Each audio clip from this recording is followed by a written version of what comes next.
Boa noite, pessoal. Tudo bem? Uma aulinha diferente hoje, né? Nossa aulinha hoje vai ser gravada, não estaremos ao vivo, mas vou dar o meu melhor e tenho certeza que vocês também darão o melhor de vocês. Depois, qualquer dúvida, a gente tira no fórum, vocês me mandam um e-mail, um WhatsApp, ou também na próxima aula nossa ao vivo a gente tira as dúvidas que permanecerem, tá bem?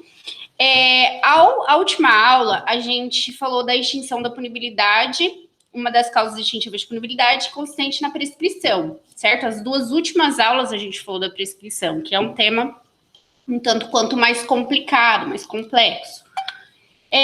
Quanto à prescrição, eu dei um probleminha no fórum, um probleminha bem difícil, né? Ainda coloquei, não sei se eu coloquei, para pensar. E eu queria corrigir com vocês. Mas eu não acho interessante eu corrigir unilateralmente, eu quero corrigir ao vivo, né? Ao vivo. Então, eu vou deixar para a gente corrigir na nossa próxima aula ao vivo, tá bem? Então, na nossa próxima aula ao vivo, a gente corrige aquela questão da extinção da punibilidade no fórum. Joia. Hoje a gente vai falar das demais causas distintivas da punibilidade. A gente falou de algumas, paramos na prescrição, fomos 2 aulas de prescrição, e agora a gente vai terminar o artigo 107 do Código Penal. Bora lá, então? Bora lá, então. Vou compartilhar com vocês a minha tela do Word.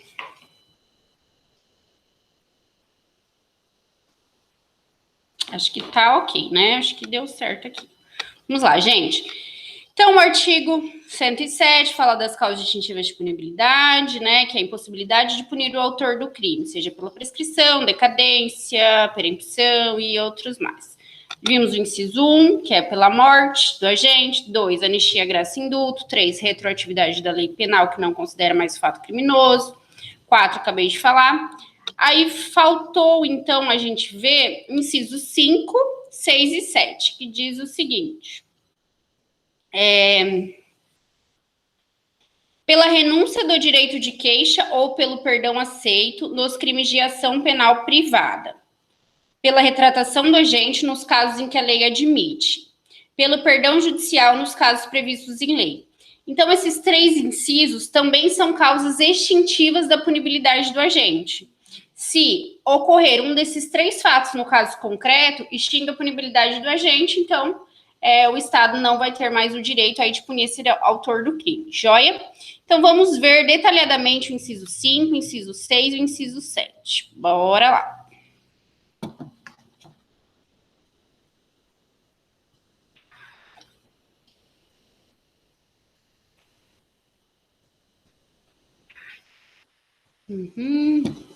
Aqui, gente. No inciso 5, a gente tem pela renúncia do direito de queixa ou pelo perdão aceito nos crimes de ação penal privada. Então, aqui a gente tem 2 causas distintivas de punibilidade e as 2 são restritas à ação penal privada. Eu lembro que lá no começo, quando eu fui distinguir a decadência da prescrição, eu falei para vocês da ação penal, que a gente tem ação penal pública incondicionada, ação penal pública condicionada à representação e ação penal privada. Aqui a gente está falando da ação penal privada, ou seja, aquela que depende de queixa-crime do ofendido, certo? E somente terá essa ação se o ofendido apresentar a queixa-crime. Né? Não é o Ministério Público que inicia essa ação penal através da denúncia, mas sim o ofendido ou seu representante legal através da queixa-crime. Joia. Então, aqui no inciso 5, são 2 causas extintivas de punibilidade das ações privadas. Primeira causa, renúncia do direito de queixa. Só um minutinho, gente.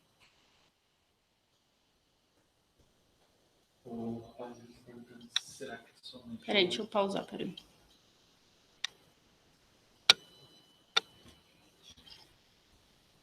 Não sei pausar aqui.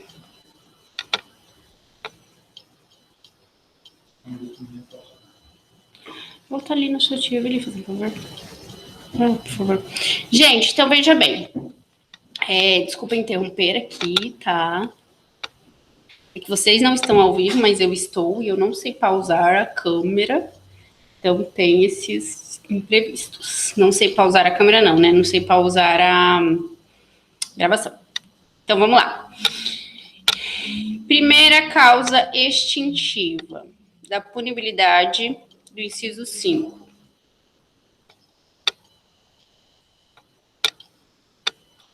Vou abrir novamente aqui. Renúncia do direito de queixa. A renúncia do direito de queixa, ela pode se dar até o oferecimento da queixa. Então, eu deixei de oferecer a queixa, eu ainda não ofereci a queixa, então eu posso renunciar ao meu direito de queixa. Como? Eu faço, né, apresento aí um documento, né,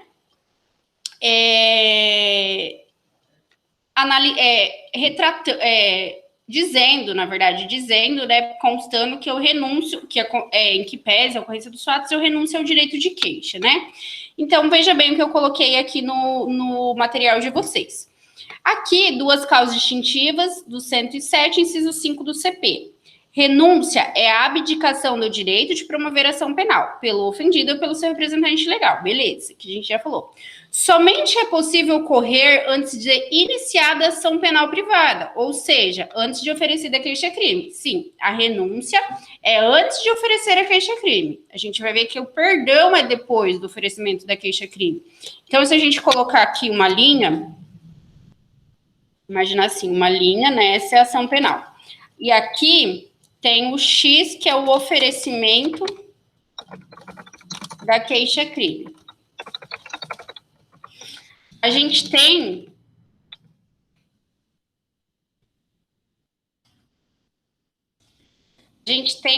a seguinte situação. Do X para cá, do X anterior ao X, a gente pode ter a renúncia ao direito de queixa. Renúncia do direito de queixa.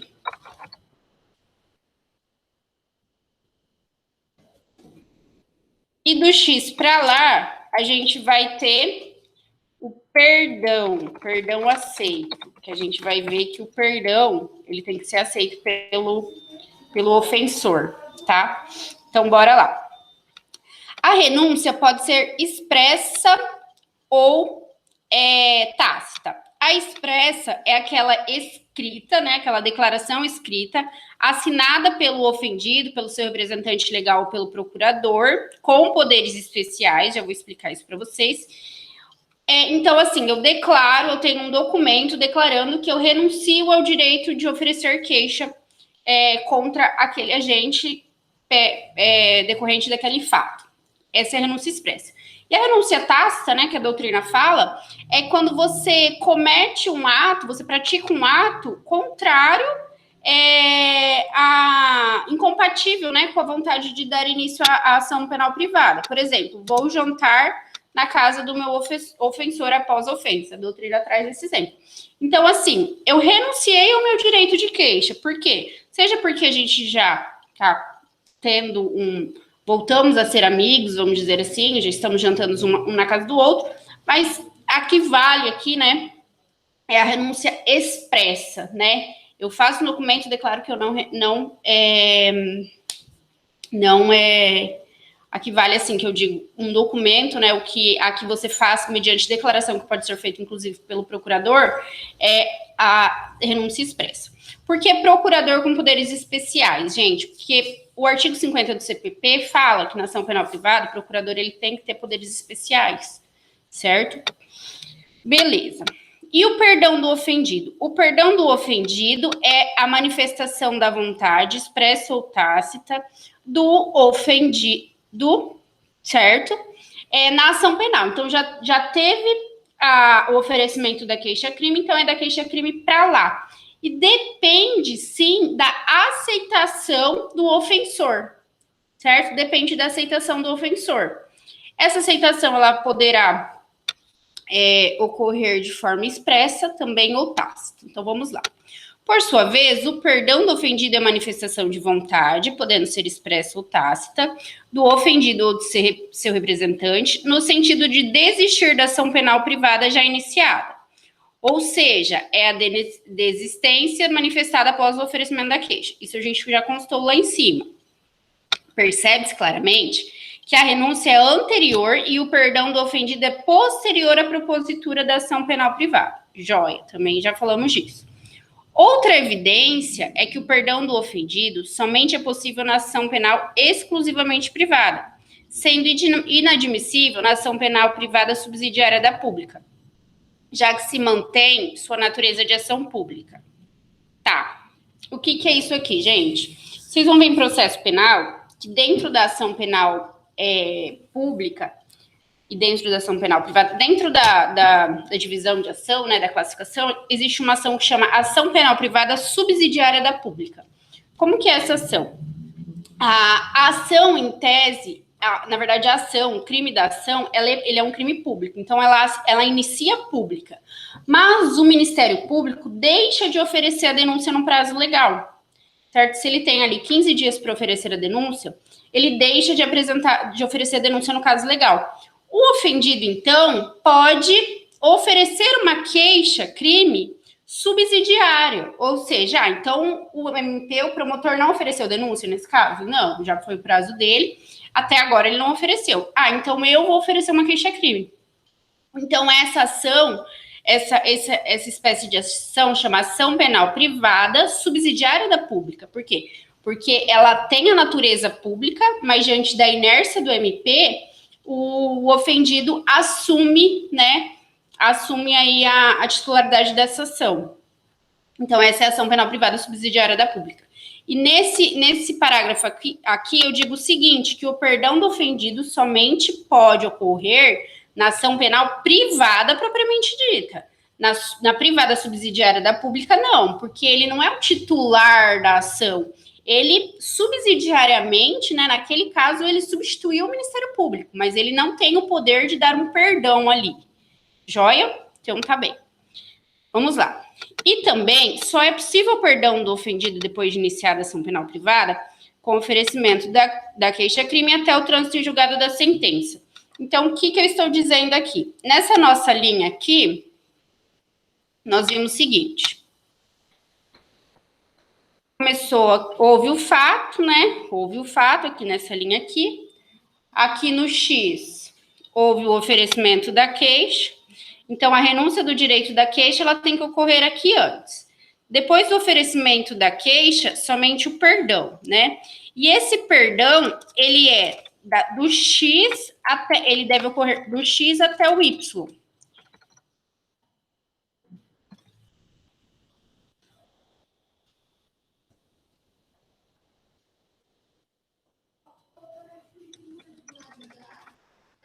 Tá? Então, veja bem, o que é o Y? O Y é o trânsito em julgado da sentença. TJ. Vou colocar TJ, não vou confundir com o Tribunal de Justiça. Trânsito em julgado da sentença. Se eu colocar o nome completo aqui, vai complicar para mim, mas se vocês coloquem no caderno de vocês, tá? Então, ó, da data do fato até o oferecimento da queixa, eu posso renunciar ao meu direito de queixa. Do oferecimento da queixa até o trânsito em julgado da sentença, eu posso conceder o perdão e esse perdão deve ser aceito, tá?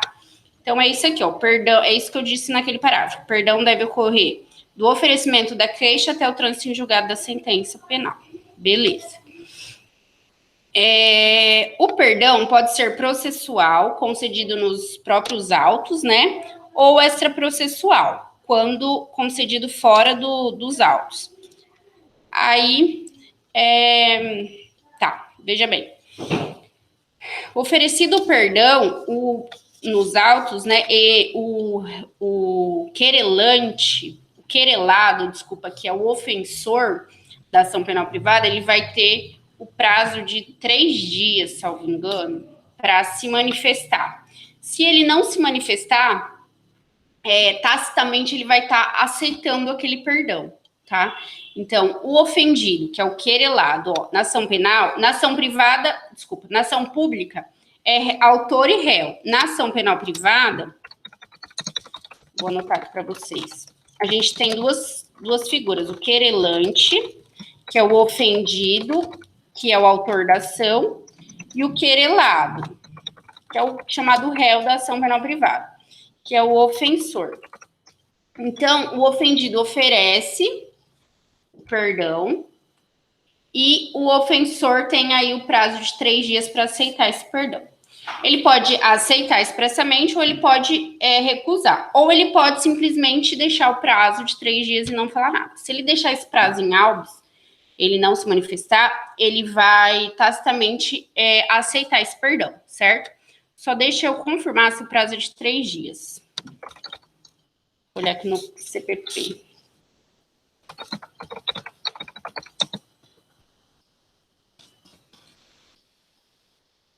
Dias. Artigo 58. Querelado é notificado para dizer se aceita o perdão no prazo de 3 dias. Se após permanecer em silêncio, presume-se o que aceitou. Vou colocar também no nosso material aqui.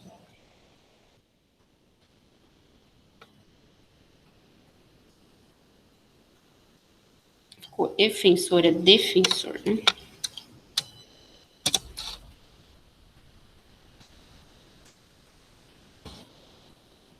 Joia. Beleza.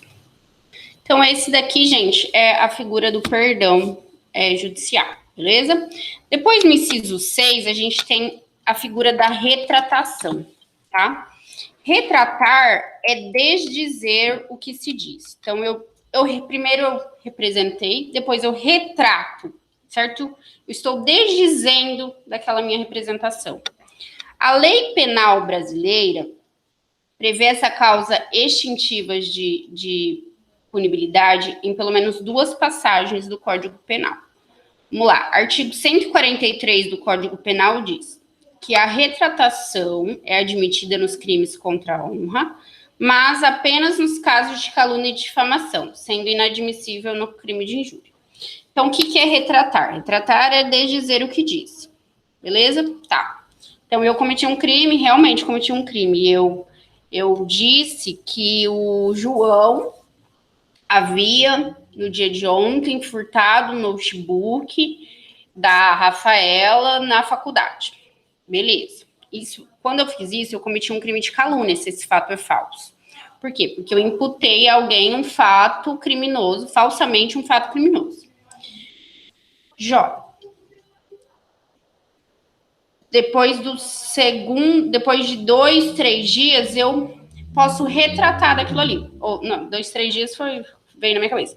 Mas depois eu me retrato daquilo ali. Olha, na verdade, aquilo é mentira, realmente é mentira, eu estou me retratando daquilo ali. Essa é a chamada retratação, tá? Beleza. Então, no Código Penal tem algumas situações que cabe a retratação. No 143, a retratação é admitida nos crimes contra a honra, mas apenas nos casos de calúnia e difamação e não de injúria. Então, nos crimes contra a honra, a gente tem 3 figuras, 3 crimes: calúnia, injúria e difamação. Rapidinho. Injúria seria o xingamento. Calúnia é imputar a alguém falsamente um fato criminoso.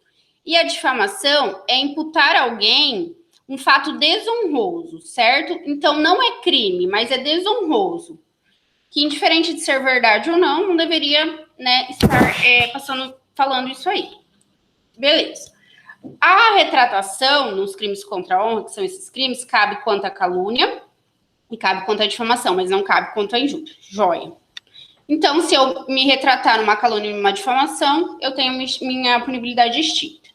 Depois, no 342, parágrafo 3º do Código Penal, que é o crime de falso testemunho. O fato deixa de ser punível se o agente se retrata ou declara a verdade. Então, eu dei um falso testemunho, eu vou ser processada por aquele falso testemunho. Mas, até certo momento, se eu declarar, se eu me retratar, olha, na verdade, aquilo lá realmente foi falso, o que eu disse, eu me retrato daquilo ali, tal. Aí, vai ter extinta a minha punibilidade também. Nos 2 casos, gente, tanto no 143 quanto no 342, parágrafo 3º, tem um momento certo, tá? Até um momento, não é para sempre que eu posso me retratar. Então, veja bem. Na hipótese dos crimes contra a honra, a retratação do agente só será possível até a sentença de 1º grau do processo criminal em virtude da ofensa. Então, eu estou sendo processada pela minha ofensa, né? Seja de calúnia ou difamação. Então, se eu me retratar até a sentença de primeiro grau, cabe a retratação e vou ter extinta punibilidade. No caso do falso testemunho, só um minutinho.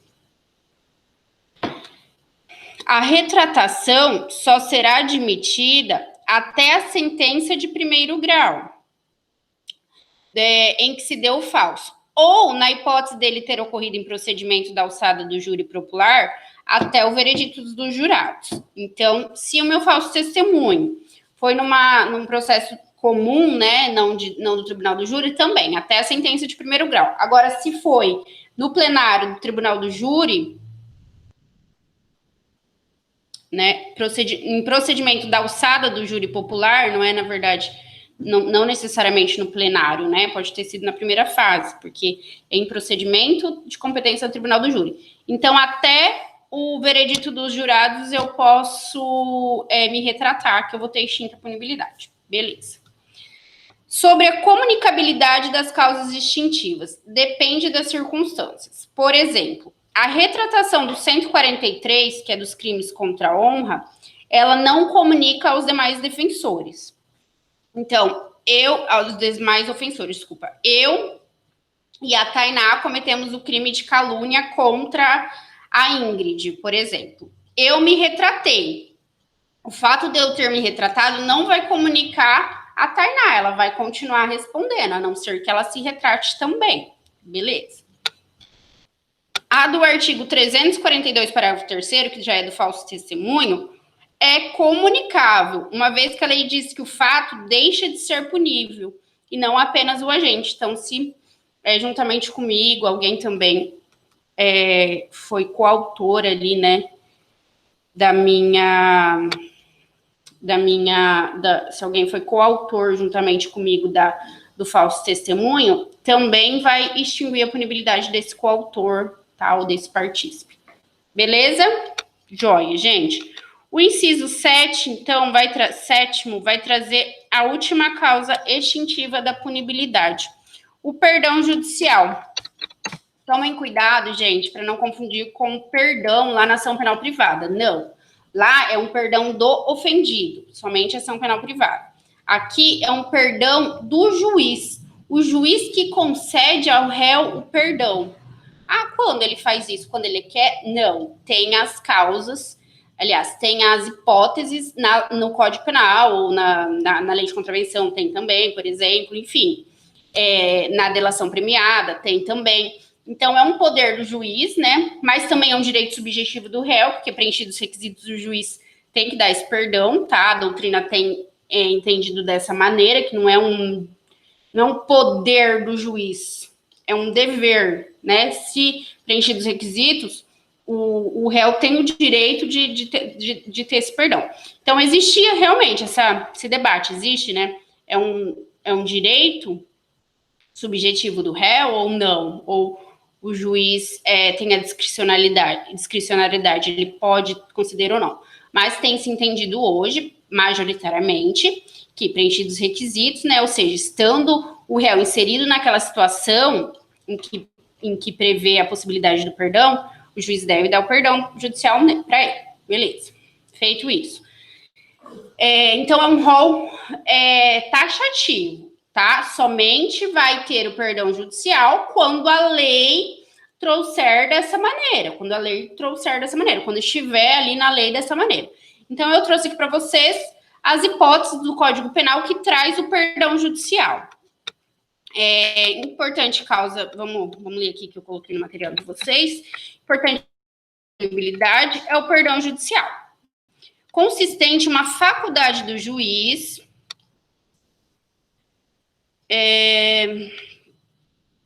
nos casos previstos em lei, deixar de aplicar a pena em fase de justificativas circunstanciais excepcionais. O juiz deve analisar discricionariamente se as circunstâncias excepcionais estão ou não presentes. Caso entenda, não pode acusar a aplicação do perdão, pois nesse caso a gente terá direito público subjetivo ao benefício. Então foi o que eu disse, ó. O juiz ele só tem discricionariedade para entender se o agente está inserido naquele caso. Se o agente estiver inserido naquele caso, é um direito subjetivo dele, tá? Então, tem duas fases.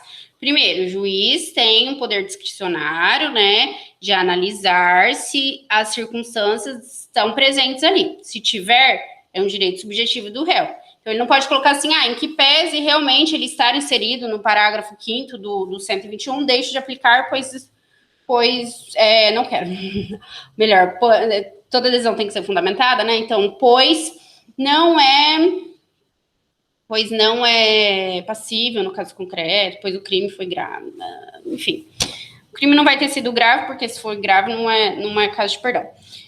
Já a gente vai ver as hipóteses, mas basicamente, assim, para vocês terem uma noção. Imagine um pai que culposamente matou o filho. Então, seja porque ele deu uma ré e acabou acertando o filho, né, que estava brincando ali atrás, ou porque ele deixou um revólver em cima ele era policial, ele deixou um revólver em cima da mesa, e o filho foi e se matou. O pai vai responder pelo homicídio culposo. Por quê? Ele vai responder pelo homicídio. Por quê? Porque ele se omitiu, ele era garantidor, ele se omitiu do dever de guardar aquele bem, de cuidar do filho. Então, ele vai responder pelo homicídio na modalidade omissão, né? Porque ele era garantidor, né? Ele tinha o dever de cuidar do filho, o dever legal de cuidar do filho, e ele não o fez naquele momento, sendo que o filho, então, que aconteceu isso. Beleza. E nesses casos, vocês concordam que a pena do autor, né, do crime, a pena do pai, já é tão grave, já é tão pesada, né, a pena de ter praticado aquilo, que não importa que para o réu não faria diferença uma pena privativa de liberdade? Entenderam? Então, é assim que o legislador entendeu. Vocês vão ver os casos específicos, mas só para vocês entenderem o que é um perdão judicial. E veja bem, tem-se todo o procedimento, certo? Então, tem a materialidade do crime, ela tem que ficar comprovada. Olha, realmente aconteceu o crime, ó, o cadáver está aqui. A autoria tem que ficar comprovada. Olha, realmente aconteceu o crime e foi fulano de tal, foi o pai. E na hora de aplicar a pena, o juiz deixa de aplicar a pena, certo? Então, na hora de aplicar a pena que ocorre o perdão judicial. E no caso do homicídio, é porque o pai já foi tão assim, foi tão punido com a prática do fato que uma sanção penal, ela se torna, tá me fugindo a palavra, mas ela se torna irrelevante. Mas vamos chegar lá. É relevante distinguir o perdão judicial do perdão... Cadê? Do perdão do ofendido, a gente já viu, né? Pois no perdão do ofendido é o ofensor, aqui é o juiz. No perdão judicial, é o juiz quem deixa de aplicar a pena, independente da natureza da ação, nos casos permitidos em lei. Tá bom. Importante ressaltar que o juiz somente poderá deixar de aplicar a pena nos casos expressamente previstos em lei. Foi o que eu disse, né? Então, expressamente previsto em lei. Vamos lá, alguns. Artigo 121, parágrafo 5º do Código Penal, que foi o que eu acabei de falar também. Deixa eu tomar uma aguinha. Chazinho.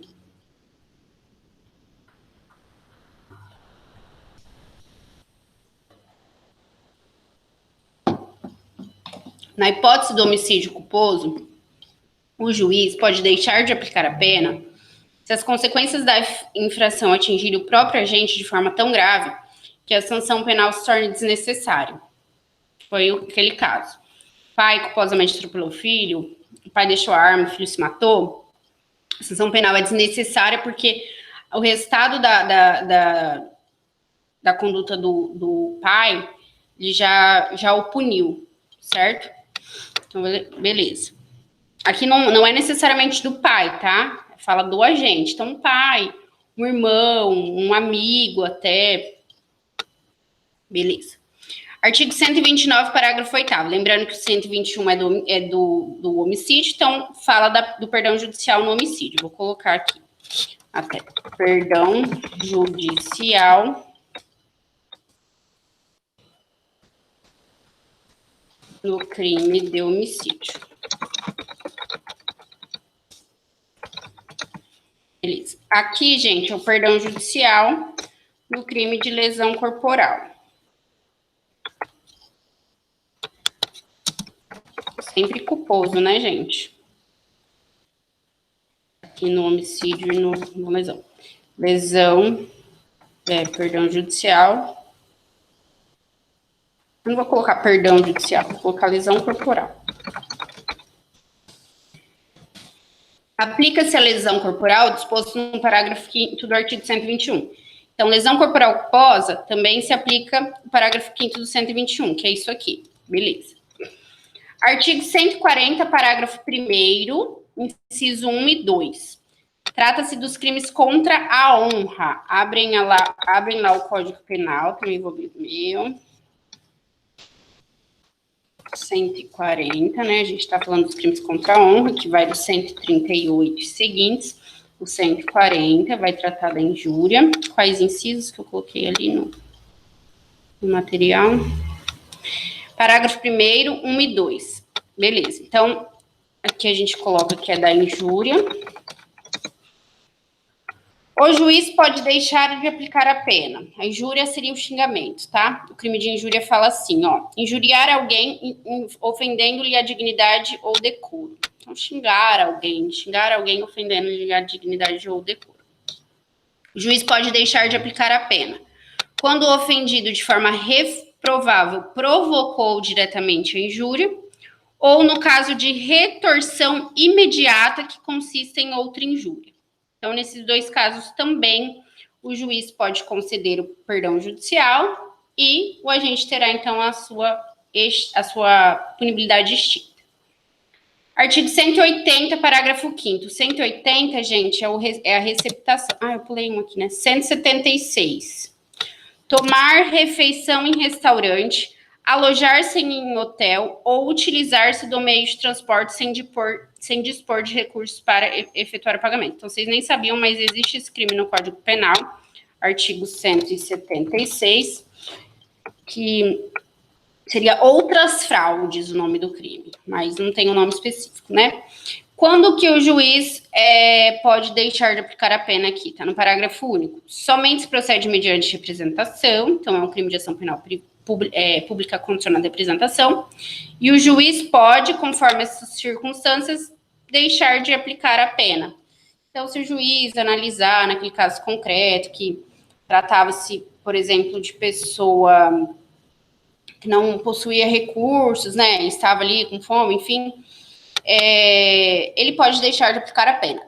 Sempre, gente, de forma fundamentada, né? Toda decisão do juiz tem que ser de forma fundamentada. Artigo 180, parágrafo 5º. 180 vai trazer a receptação. Ó, olha o que diz o caput do 180.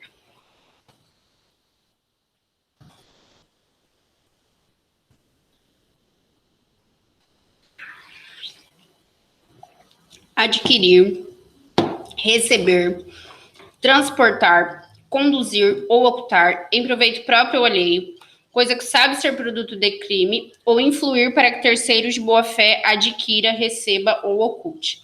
Reclusão de 1 a 4 anos e multa. Então, esse é o crime de receptação. O parágrafo 5º diz o seguinte: na hipótese do parágrafo 3º, que é a receptação culposa, o parágrafo 3º diz assim, ó. Deixa eu copiar no material de vocês, né? Daí já fica completo para ir para o AVA.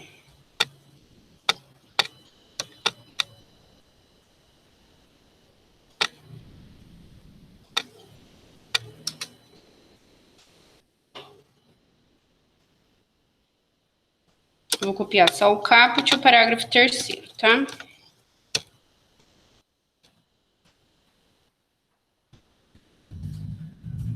Então, parágrafo 3º. Adquirir ou receber coisa que por sua natureza ou pela desproporção entre o valor e o preço ou pela condição de quem oferece deve presumir-se obtida por meio criminoso. Então, essa é a receptação culposa. O que é receptação culposa? Ah, eu não sabia que aquele bem era furtado. Não sabia, eu não vi ele furtando, tal, eu não conheço ele, mas pela condição, por exemplo, ele me vendeu sem nota fiscal, ele me vendeu por um preço abaixo do mercado, ele não me vendeu dentro de uma loja, ele simplesmente passou na minha casa e me ofereceu. Pô, eu deveria saber que aquele produto era objeto de crime, né? Então, essa é a receptação culposa. Eu deveria presumir que foi obtido por meio criminoso. Tá, aí o parágrafo 5º traz perdão judicial na receptação. Na hipótese do parágrafo 3º, se o criminoso é primário, pode o juiz, tendo em consideração as circunstâncias, deixar de aplicar a pena. Beleza? Na receptação culposa, aplica-se o... Tá, isso aqui não tem interesse para nós. Na receptação dolosa. É isso aqui, ó, primeira parte. Vamos tirar isso aqui. Artigo, beleza? Dúvida aqui? Se tiver também, vocês vão falar agora, né? Artigo 249. O artigo 249, ele traz o crime de subtração de incapaz. Vou colocar aqui no material de vocês também. Ah, já tá aqui. Vamos lá. Subtração de incapaz. Subtrair uma pessoa incapaz.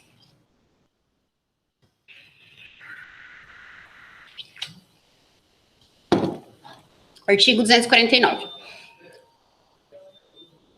Subtrair menor de 18 anos ou interdito ao poder de quem o tem sob guarda em virtude de lei ou de ordem judicial.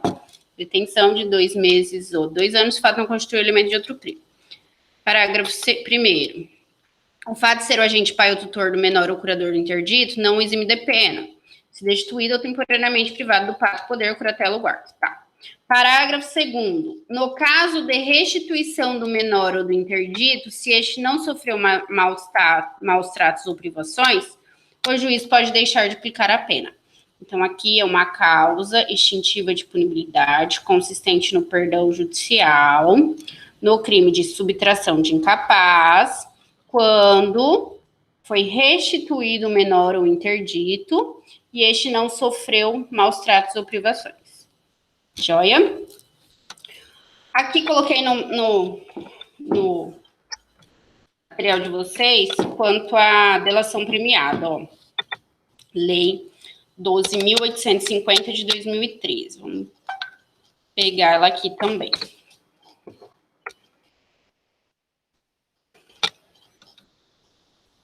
Lá no artigo 4. A pena é aumentada de 1/6. Não, esse parágrafo 4. Não, artigo 4. O juiz poderá... Peraí.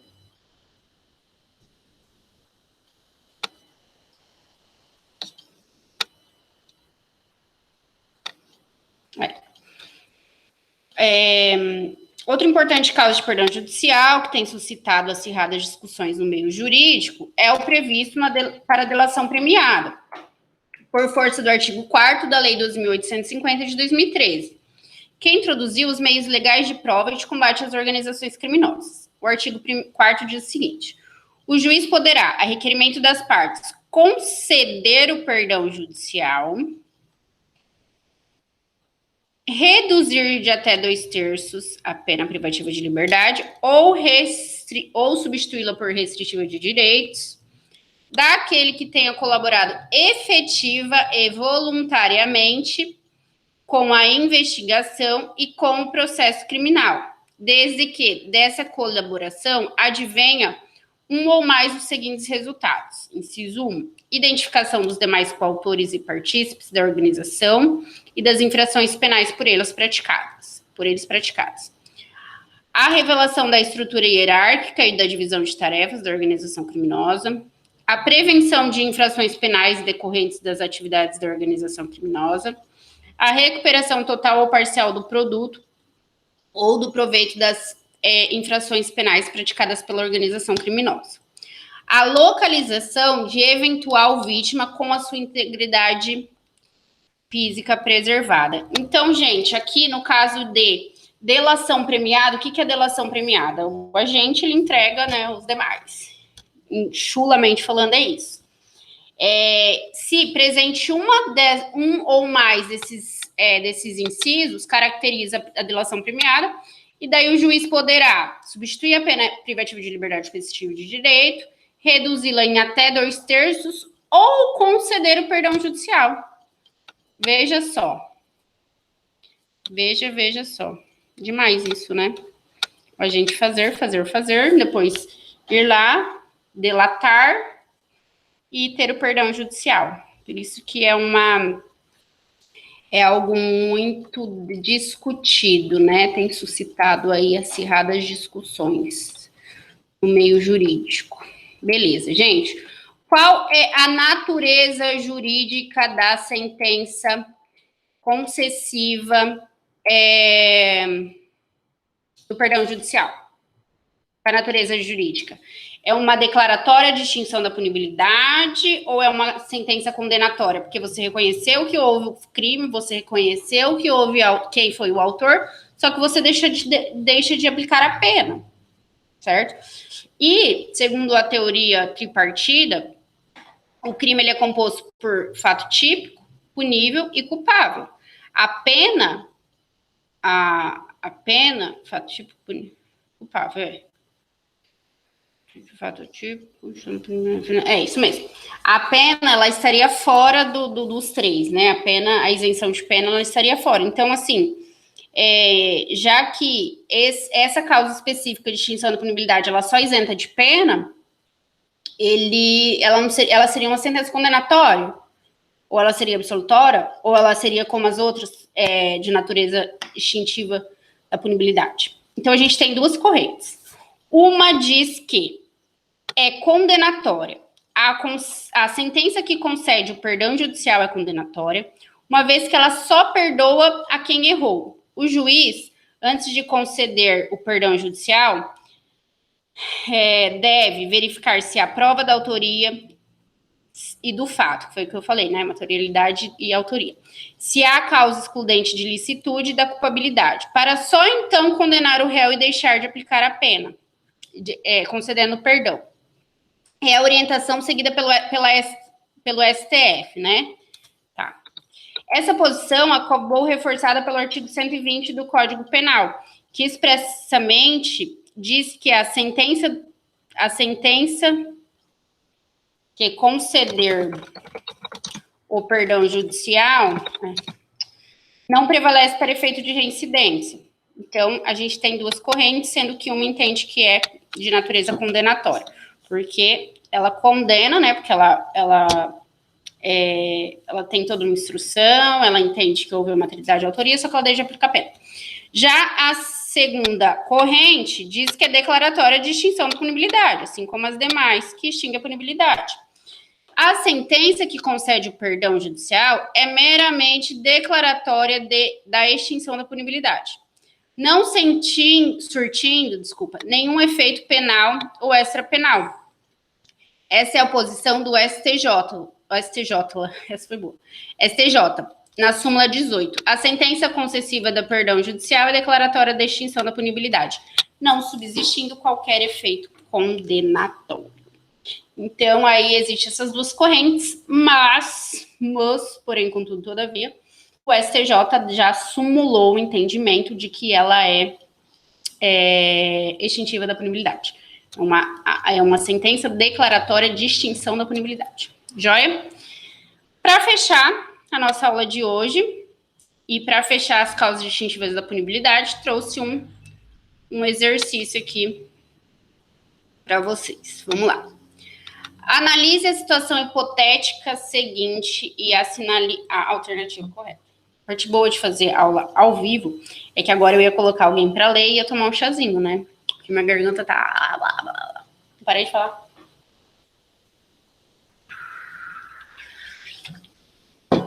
Bora. Aqui. A furtou um telefone celular e vendeu para B. Tá. Foram denunciados nos mesmos autos por crimes de furto e receptação dolosa, respectivamente. Tá. No curso da ação penal, verificou-se que o acusado A era menor de 21 anos. Ao tempo da ação, extinguindo em seu favor... Ai, meu Deus, peraí. Extinguindo-se em seu favor a punibilidade do delito de furto. Por quê, gente? Pela prescrição, provavelmente, ele vendeu para B, tá? O A cometeu o furto e B cometeu a receptação, sendo que os dois foram denunciados. No curso da ação, verificou-se... Deixa eu pôr uma letra maior aqui, tá? Eu tô com dificuldade de ler. No curso da ação, verificou-se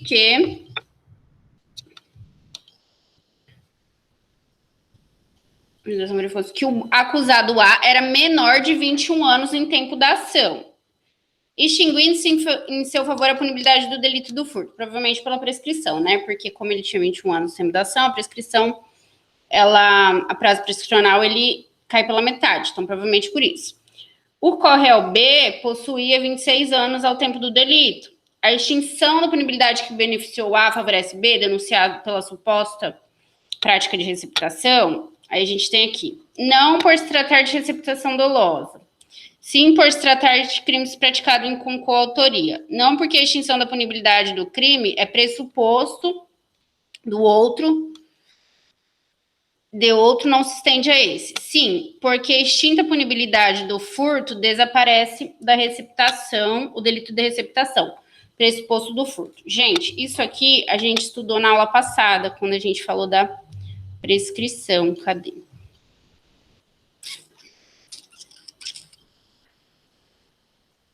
Quando a gente falou da prescrição, a gente estudou esse delito. Só não lembro o artigo. Deixa eu achar o artigo aqui no Código Penal.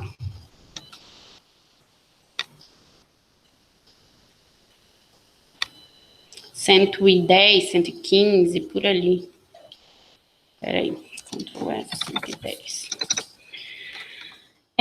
Não tá aqui.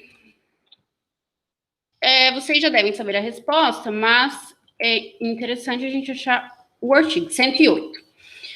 A extinção da punibilidade de crime, que é pressuposto, né? Porque para ter essa receptação tem que ter o furto. Por isso que a receptação é pressuposto do furto. Não, o furto é pressuposto da receptação. Elemento constitutivo ou circunstância agravante de outro não se estende a esse. Então, a gente já sabe que, segundo o artigo... Deixa eu voltar aqui para vocês. Calma aí, gente. Muitas telas abertas. Então, a gente já sabe que, segundo o artigo 108, deixa eu puxar ele aqui também, colocar no material de vocês, que é a resposta para a nossa pergunta. Acho que eu não tinha ele aqui no material, né? Então, a nossa resposta...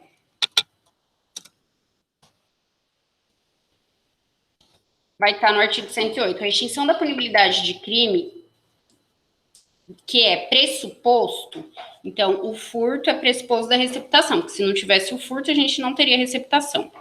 Elemento constitutivo ou circunstância agravante de outro não se estende a este. Aí depois tem a segunda parte. Nos crimes conexos, a extinção da habilidade de um não impede contra os outros a agravação da pena resultante da conexão, tá? Então, sabendo o teor do artigo 108, qual que é a nossa resposta? Vamos ver a pergunta de novo? A extinção da punibilidade de A favorece B, denunciada pela suposta prática da receptação? Não. Então, a gente já tira o A fora e já tira a D. Então, a gente fica entre a B e a C. Não por se tratar de receptação dolosa. Então, se fosse culposa, incidiria? Não. B, não, porque a extinção da punibilidade de crime, que é pressuposto de outro, não se estende a esse. Então, esse é a nossa resposta. Letra B. Joia? Gente, é isso que eu tinha preparado para vocês, tá? Nesta aula.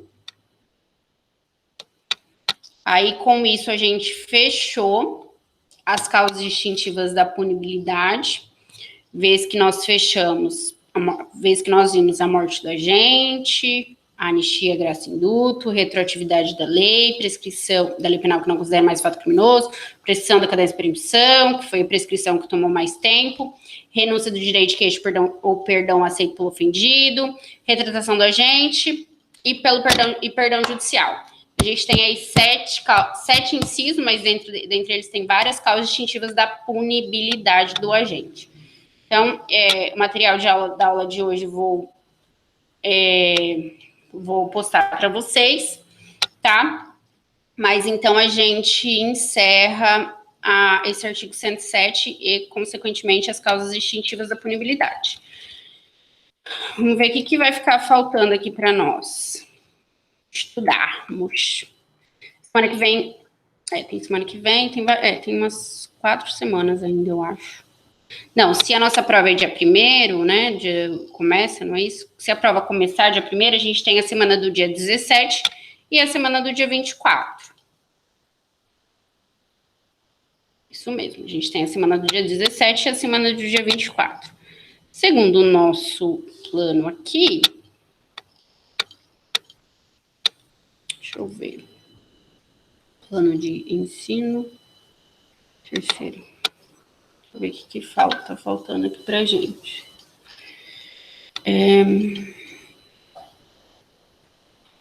Pena, concurso de delitos, espécie de pena, suspensão condicional da pena, medida de segurança, extinção da punibilidade.